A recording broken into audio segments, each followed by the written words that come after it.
Today, we're diving into a pretty wild idea. The idea that your identity isn't something you're just born with, but something you can actually build from the ground up. Now, this isn't about being fake. It's about becoming the architect of your own story, your own reputation.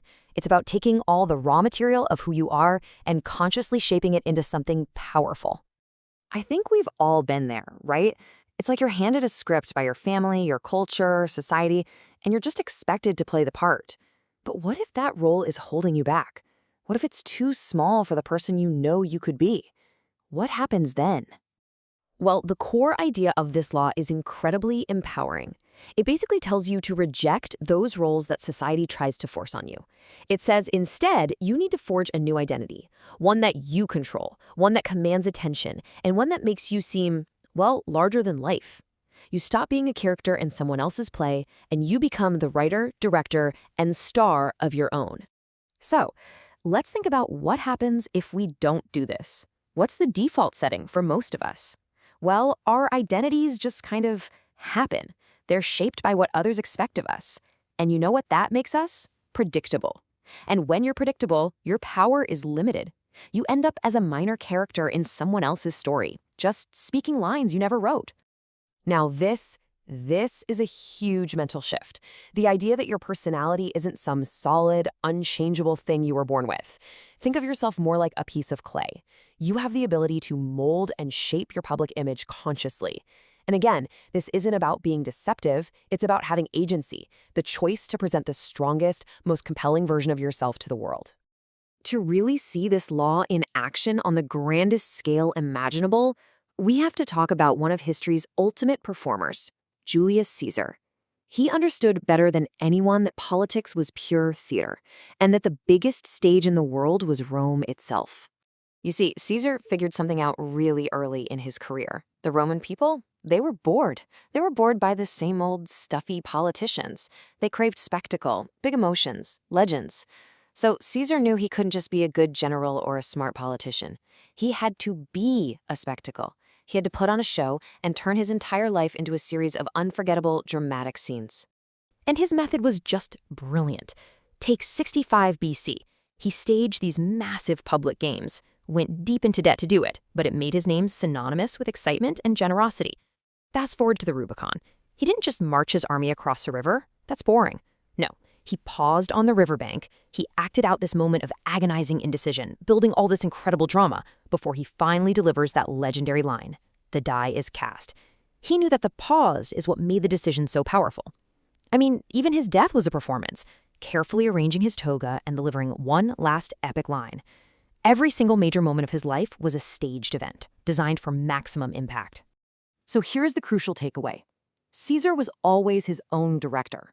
He was constantly, almost obsessively, aware of his audience, the Roman people, and he crafted every gesture, every speech, every single action to build up this larger-than-life image. He wasn't just living his life, he was staging it. This is basically the ancient version of personal branding, just executed on a massive, imperial scale. Okay, so that's the big public stage. Now let's look at a totally different kind of performance. Caesar's stage was an entire empire. Our next case study stage was the cutthroat intellectual world of 19th century Paris. And this isn't about giant public spectacles. This is about the radical reinvention of a private person into a powerful public persona. Let's talk about George Sand. See, she was born hors du vivant, and she was trapped by the rules of her time, stuck in an unhappy marriage with almost zero freedom to have a career or an intellectual life. So, what did she do? She completely shed that identity. She killed off Aurore, in a way, and became George Sand, a literary force who didn't just compete with giants like Victor Hugo, she commanded their fascination. The transformation was absolute. So how'd she pull it off? Through a series of incredibly deliberate and, for her time, totally shocking choices. She took a man's name. She wore men's clothes, and that wasn't just a fashion statement. It was a passport. It gave her the freedom to go places respectable women couldn't, like cafes and libraries. She smoked cigars in public. She dominated conversations with the smartest men in Paris. Every single one of these actions was a piece of the new character she was building, a character that was impossible to ignore or dismiss. And this is where the psychological genius of her strategy really shines. The persona of George Sand was like a suit of armor. It was a role she could play in public that gave her unbelievable freedom and power. But just as importantly, it protected her true inner self, Aurora, from all the judgment and criticism of the world. It gave her complete control over who she let in and what they were allowed to see. Okay, so we've seen Caesar's grand public drama and George Sand's personal reinvention. Amazing examples. But how do you actually do this? How can you become the author of your own identity? Well, it all starts by thinking like a master actor. It really boils down to approaching your life with the same focus an actor brings to a role. First, self-awareness. You have to develop this third-person view of yourself to really understand how other people see you. How do you walk into a room? What does your face say? Second, emotional control. This isn't about being a robot. It's about mastering your own feelings so you can project whatever emotion the situation requires. Third, timing. Oh, this is a big one. Knowing when to act and when to wait. The power of a perfectly timed pause can be more effective than an entire speech. And finally, using dramatic devices. Small, memorable gestures that make your actions feel symbolic and important. Now, it is absolutely critical we understand what good acting means here. We're not talking about being fake or coming across as a phony. Actually, it's the opposite. The best actors seem the most natural, right? It's about being able to project emotions that feel authentic, to have a powerful presence, all while keeping a part of you cool, calm, and in control on the inside. You have to be the director, not just the actor getting lost in the scene. And that brings us to a huge warning. Bad theater is so much worse than no theater at all. Being overly dramatic or loud doesn't project power. It's just embarrassing. Sometimes the most powerful thing you can do is be completely still. Think about it. An imposing stillness makes everyone else nervous. It suggests this deep confidence and control, and it naturally makes you the center of attention. So, what's the end game here? What's the ultimate goal of all this self-creation? It's not just to create one powerful character and then play that role for the rest of your life. No, it's to become something much more fluid, much more elusive, and way more powerful.